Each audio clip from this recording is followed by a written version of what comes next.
Hello! Comment perdre du poids de façon simple et durable surtout? Le plus difficile dans la perte de poids, c'est qu'elle tienne dans le temps. Beaucoup d'études montrent que, après avoir fait des régimes, la plupart des personnes reprennent leur poids initial au bout des 3 ans, voire le dépassent. Pour que cette perte de poids soit durable, il faut qu'elle soit vécue sans frustration. Je vais vous partager mon expérience personnelle. Jusqu'en 2015, j'avais un poids qui oscillait sur un plus ou moins 10 kilos parce que y avait des périodes où je voulais faire des régimes. Donc, spoiler, c'est la pire façon de faire, il faut surtout pas faire comme ça. Et puis bébé 1 est arrivé, je stagnais à un poids autour de 63-64 kilos, à distance de bébé, environ 1 an après l'arrivée de bébé. Je stagnais donc à ce poids de 64 kilos environ pour un poids de forme. Autour de 52, donc je suis petite, je fais 1m56. Alors, je comprends totalement que ça puisse correspondre à certaines personnes, mais moi personnellement j'avais envie de retrouver ce poids-là. Et donc je me suis documentée, j'ai passé pas mal de formations dans le cadre de mon métier de médecin généraliste, j'ai échangé, j'ai eu des retours avec les patients, et j'ai réussi à perdre 12 kilos sans jamais les reprendre en 8 ans, et de façon simple, et sans jamais avoir eu l'impression d'avoir eu à faire des efforts. Et malgré une nouvelle grossesse au milieu, où en plus c'était une grossesse très compliquée, où j'étais astreinte au repos forcé, et donc je pouvais même plus bouger. Je vous explique ça tout de suite.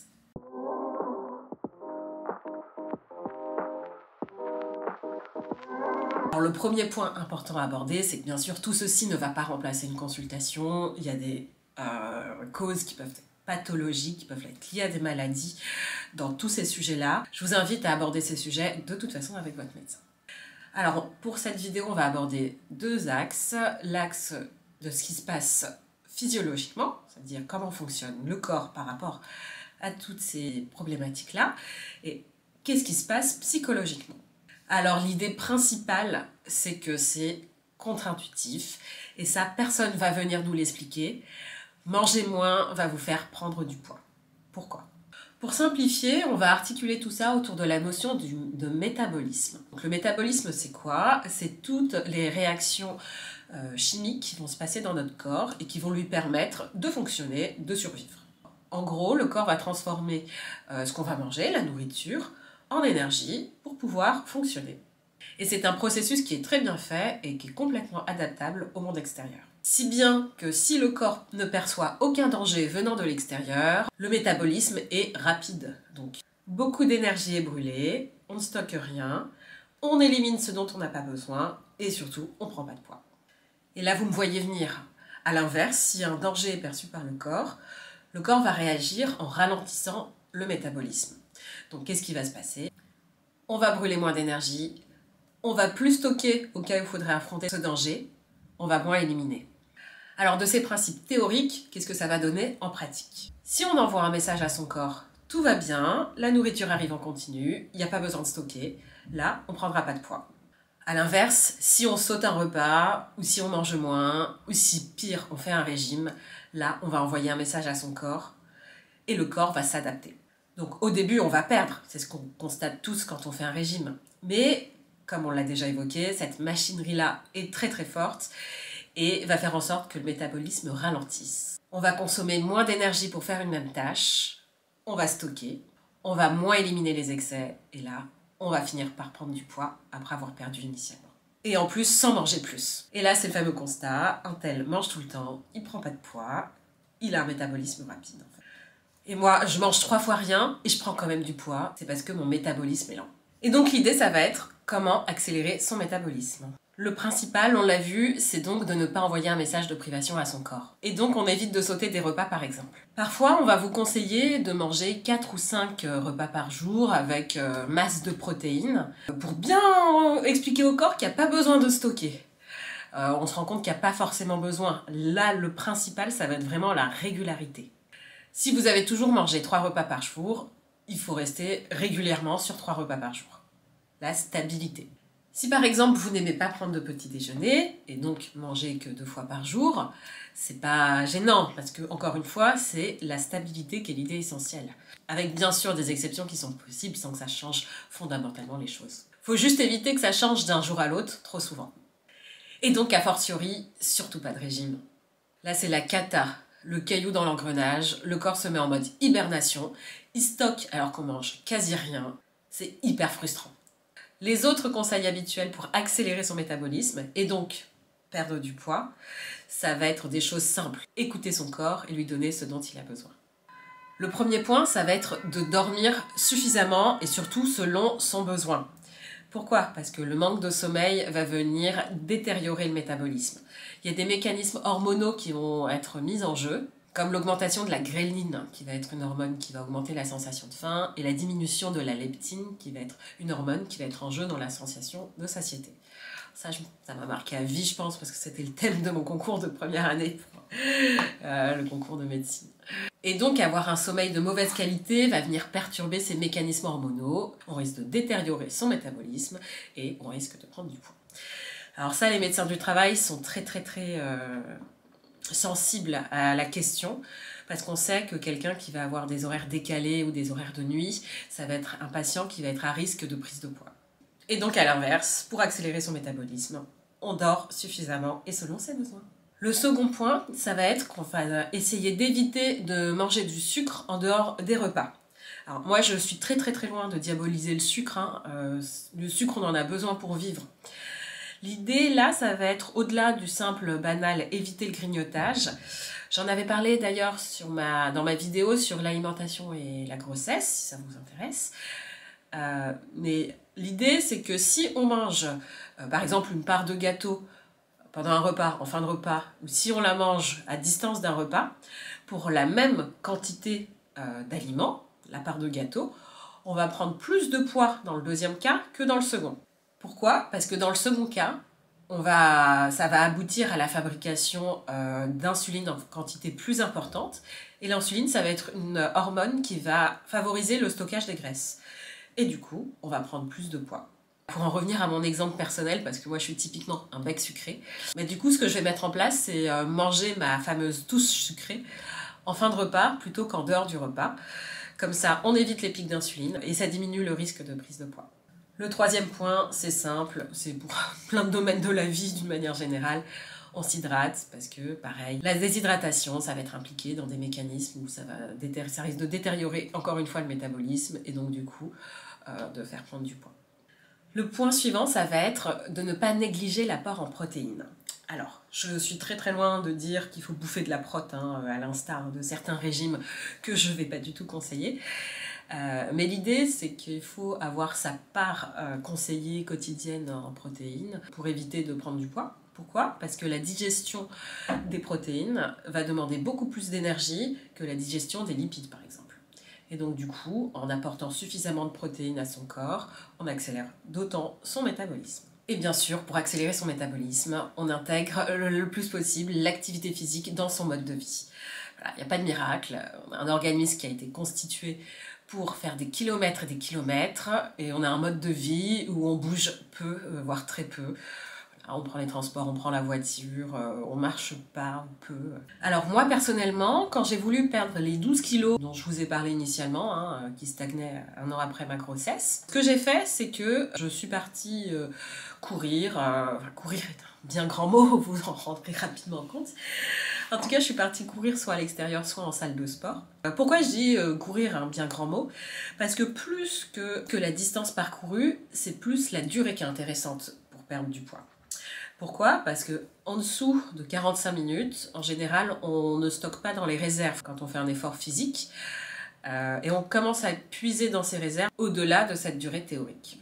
Alors ce que je faisais, c'est que je me mettais à 5-6 km/h. À ceux qui sont habitués à courir vont se rendre compte rapidement que c'est quasiment de la marche rapide, cette vitesse-là. Mais c'était pas le plus important. Le plus important, c'était de tenir le plus longtemps possible. Et moi, j'arrivais à tenir comme ça 1h, 1h10, 1h20. Bon, après, il faut avoir le temps. Mais voilà, l'idée, elle est là.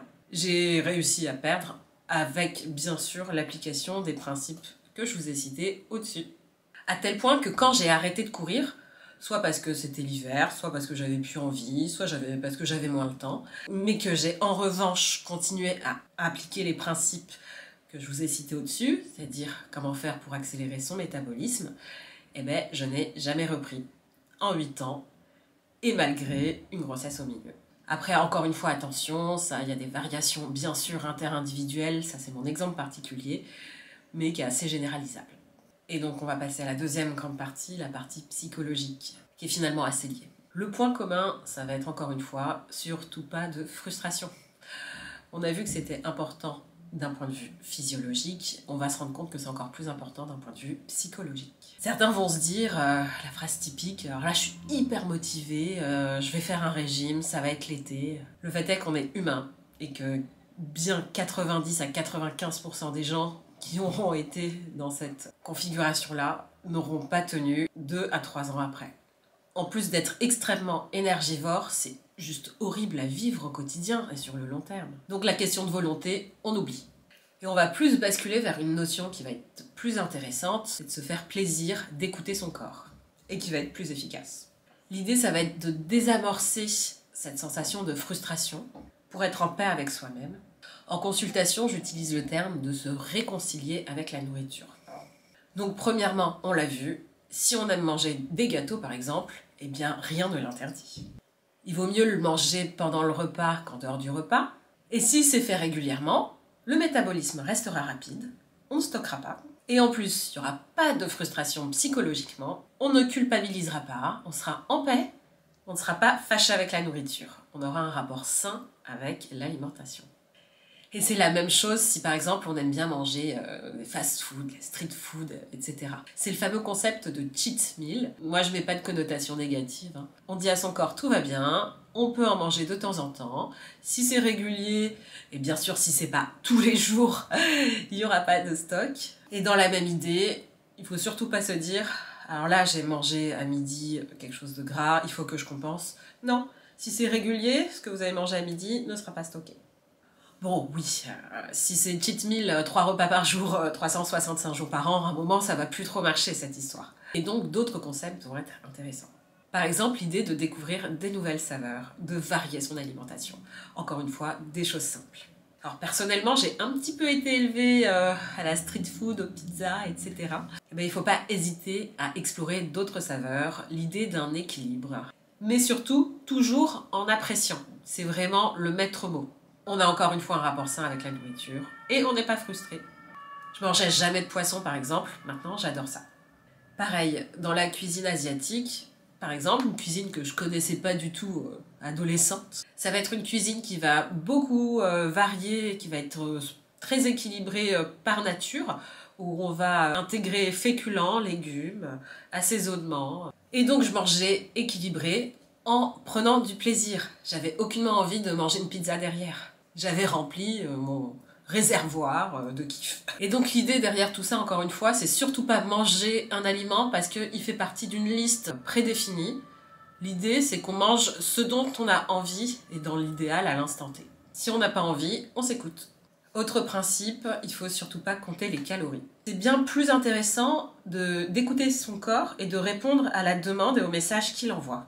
On mange lentement, on attend que la sensation de satiété arrive, et machinalement, on va s'arrêter quand on aura rempli ce besoin. C'est un peu le concept hyper intéressant qui a émergé dans les années 90 d'alimentation intuitive. Et donc l'alimentation intuitive, on prend son temps, on n'hésite pas à continuer à manger, à compléter si on en ressent encore le besoin, plutôt que de manger une petite quantité et craquer 2 heures après derrière. Jusqu'à atteindre le moment, là j'ai bien mangé, c'était des bonnes quantités, on l'a vu, ça pose aucunement de problème, j'ai zéro frustration et j'aurais pas envie de remanger derrière. Et on passe à autre chose, on arrête de focaliser sur la nourriture, c'est pas devenu une obsession. Et ça peut aussi déboucher sur le concept de nourriture émotionnelle. Moi j'ai des patientes en consultation qui me disent « je mange mes émotions », c'est la fameuse phrase. Dans la nourriture émotionnelle, on va essayer d'analyser cette sensation et répondre à cette émotion d'une autre manière qu'en mangeant. Il y a d'autres solutions. Après, ce qu'il faut comprendre, et c'est ce qui va aider à dédramatiser ce concept, parce qu'on peut tous y être sujet, c'est que ça peut arriver comme n'importe quel concept en psychologie, et c'est pas grave. Ce qui va donner le côté pathologique, c'est par exemple si ça arrive vraiment tous les jours, de façon importante, envahissante, avec un retentissement social ou professionnel, par exemple. Bon, là, je vais fortement vous conseiller de consulter. Mais si c'est occasionnel, il faut apprendre à se dire que ça arrive et que c'est pas dramatique. Alors pour ma part, personnellement, là je suis en fin de 3e grossesse. J'ai pris 11 kilos, ce qui est plutôt raisonnable, sachant qu'en plus j'ai été astreinte au repos très tôt et que je n'ai pas du tout pu faire de sport. Et donc on va voir ce que ça va donner par la suite. Je devrais faire une vidéo bilan à distance. Donc si ça vous intéresse, n'hésitez pas à vous abonner. Je vous remercie d'avoir regardé cette vidéo et je vous dis à très bientôt. Bye!